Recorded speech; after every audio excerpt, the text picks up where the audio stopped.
Hello, this is Dr. Marshall Ross. I'm here today to walk you through the next chapter of our medical optimization course. Today, we're going to talk about what dreams are made of, your sleep. If you're watching this, there's a decent chance that you have had problems with sleep. Maybe you can't fall asleep. Maybe you wake up and can't get back to sleep. Most of us, at some point, have struggled with sleep. We also know the connection between your mental health and your sleep is undeniable. Major depressive disorders, anxiety disorders, and post-traumatic stress disorder can all negatively impact your ability to sleep. And of course, the resulting insomnia can impact your cognitive function, leading to added feelings of depression, anxiety, or worsening of your PTSD symptoms. This creates a vicious cycle where one problem exacerbates the other. The good news is that you can break this sleepless cycle. In addition to your upcoming treatment at the Newly, where you may be enrolled in a sleep course, you can make small changes today that will improve your ability to sleep and help you begin to emerge from the fog of chronic insomnia today.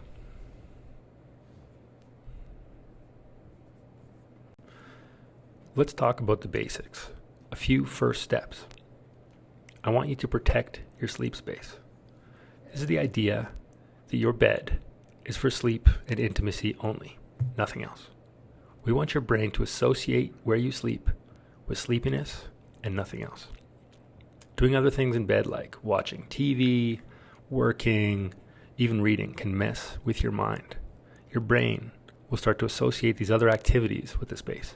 If you're used to doing emails in bed, when you get in bed, your brain wakes up and says, it's time to start answering some emails. I better get fired up here. We don't want that.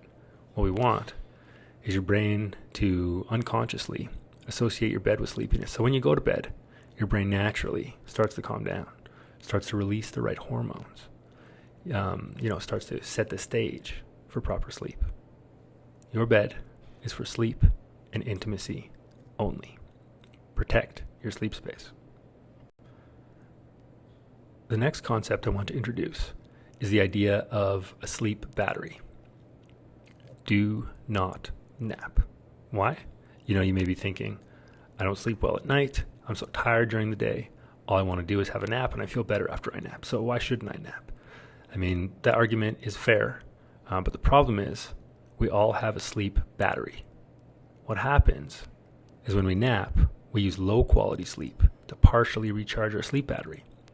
Our goal is to go to bed with a completely drained sleep battery. That will encourage us and allow us to have good sleeps at night. It will allow us to get high quality sleep at night. And truthfully, the quality of our sleep is more important than the quantity. By napping, we're replacing high quality nighttime sleep with low quality daytime sleep. If you sleep well, you don't have sleep problems, you can nap. But if you have trouble sleeping, if insomnia is an issue for you, you have to work on draining that sleep battery. You have to go to bed with a completely empty sleep battery, and napping will prevent you from doing so. So do not nap, and pay attention to this concept of a sleep battery. The next concept is to avoid screens at night. The blue light from a screen, from a phone, a computer, an iPad, any screen, that blue light hits your retina, and your brain thinks that is sunlight. The wavelength is so similar to that of sunlight that your brain cannot differentiate the two. So if you're looking at screens late at night, you will be actually inhibiting the formation of melatonin. You will be messing with your circadian rhythm. You'll be preventing your brain from doing what it needs to do to become sleepy. So within 60 minutes at least, preferably 120 minutes, 2 hours, avoid screens. There's other things you can do. You can read, you can fold laundry, you can do other, repetitive tasks. But avoid screens. Too many of us lie in bed looking at our phones and then wonder why we can't sleep. It's because our brains think it's daytime if we're looking at a screen. So avoid screens 1 to 2 hours before sleep. Avoid caffeine after the morning. Caffeine has a 5-hour half-life. What that means is that it takes 5 hours for your body to process half of the caffeine. So think of it this way. If you have a cup of coffee at noon, if you're trying to go to bed at 10 p.m., 2 half-lives later, you still have a quarter cup of coffee in your system. If you're having trouble sleeping, I think we all intuitively understand that drinking even a quarter cup of coffee is not going to help. So limit your caffeine intake to the first 2 to 3 hours after you wake up to try to avoid having any caffeine in your system by the time you go to sleep.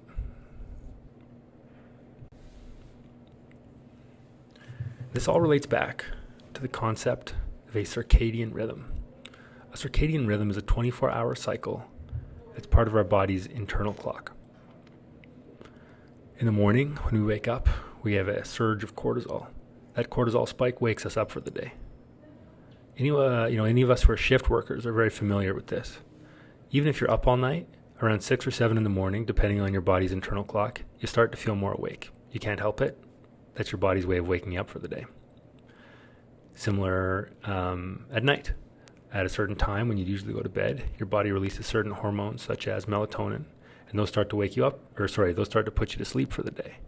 So these hormones that cycle throughout the day are what help wake us up, make us feel alert during the day, and help us calm down and fall asleep in the evening. What we want to do is work with our circadian rhythm. We want to do things that help our circadian rhythm stay strong and established.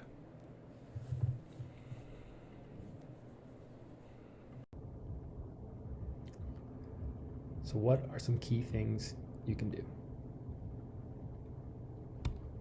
Well, you can get out of bed at the same time each day. We know that in the morning you get a serum cortisol spike. Shift workers are very familiar with this. Being an emergency physician, I'm familiar with this. Around 6 or 7 in the morning every day, even if you've been up all night, you start to feel more awake. Why is that? Because your body's circadian rhythm is kicking in. It's releasing cortisol. It's releasing a hormone that's telling your body to get up. So if you get up at the same time each day, you can train your brain to start releasing serum cortisol at the same time. So get up at the same time each day. That is not true for going to bed. We'll talk about that. But get up at the same time each day. After you're up, get exposure to direct sunlight. When sunlight hits your skin, it causes chemical reactions in your body and in your brain that directly impact your circadian rhythm. Feeling sunlight on your skin will make you feel more awake, and it will establish your circadian rhythm. It tells your body that the sun is up. It tells your body that it is daytime. And there's almost nothing more powerful than direct sunlight to tell your body that it's the day and you should be awake. During the day, engage in physical activity. This gets back to the concept of a sleep battery. Remember, we want to drain our sleep batteries so that our sleep batteries are essentially empty by the time we go to sleep. Physical activity is one of the greatest ways to do that. In fact, we know, there's interesting studies on this. If you were to take an hour of sleep away and instead use that hour for physical activity, you would wake up the morning more rested than if you use that hour for sleep. So the improvement in the quality of your sleep is so great from physical activity that even if you were to sleep less, you would feel more rested because of the dramatic improvement in the quality of your sleep.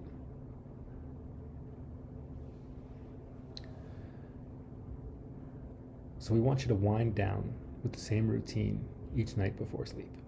So we've talked about the morning, you get up, you get direct sunlight, you move your body, you get the activity. What about in the evening? We know you should turn off screens, 1 to 2 hours before sleep. What should you do with those 1 to 2 hours? Well, you should do the same thing every night. You should do relaxing activities, maybe journaling, maybe reading, maybe meditating, whatever it is that works for you. But try to follow the exact same routine night after night. And in doing so, your brain will start to recognize these activities as leading up to sleep. It will start releasing melatonin in your brain. It will start to help set the ground, lay the groundwork for proper sleep. And finally, when should you go to bed? Well, we know we set an alarm and we get up at the same time each day. But going to bed is actually the opposite. We want you to only go to bed when you feel truly sleepy. And what do I mean by truly sleepy? I mean like your eyes are starting to drift, your head is maybe nodding a little bit as you're reading your book. And again, you won't be reading in bed. You should be reading like on a chair in your living room because you're not trying to sleep. Your bed is only for sleep. But when you're in the living room reading your book or journaling or folding laundry, whatever it is you're going to do, listen to your body and wait until you feel like you're truly sleepy, like you feel like you're ready to fall asleep right then and now. That's the point where you go to bed. And it might be late. You might be sitting there thinking, oh my goodness, it's 3 in the morning and I'm still not feeling sleepy. I have to get up at 7. How am I going to do this? Listen to your body. Your body will adjust. Your body will learn. If you get up at the same time each day, with time, as your circadian rhythm is established, your body will learn what time it needs to go to bed. Your body will tell you when it's sleepy. So listen to your body, follow its lead, and go to bed only when you're sleepy.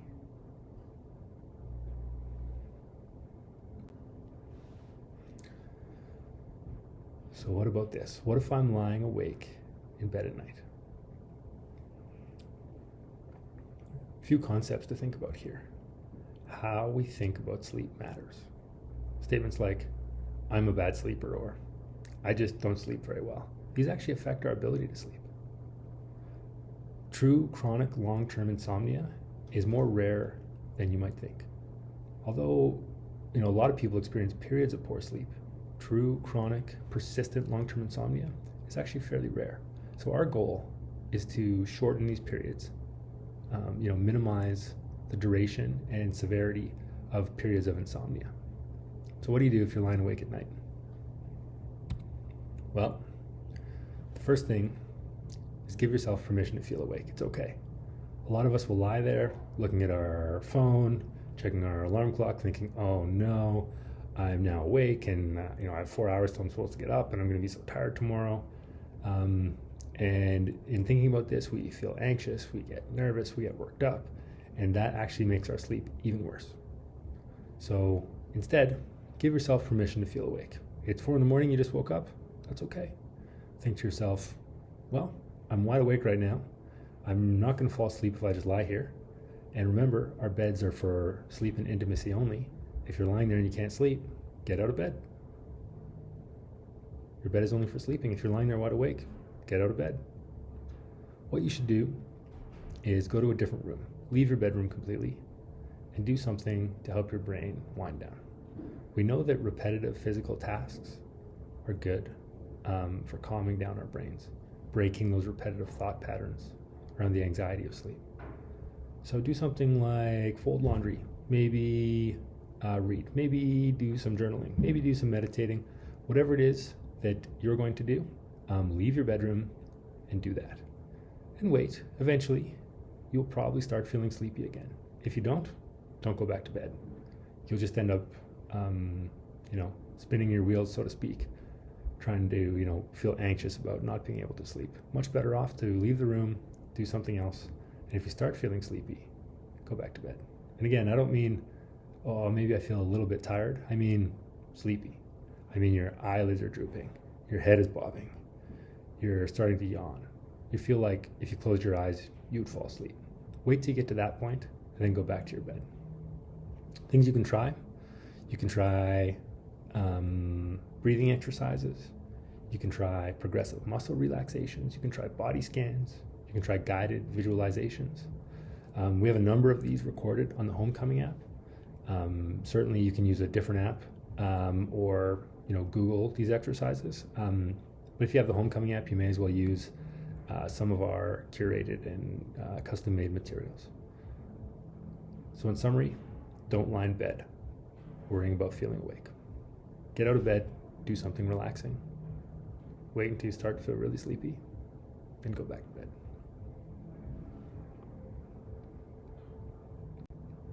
So here is your sleep prescription. Choose a time that you want to wake up and set an alarm on your phone. Go ahead and do that right now.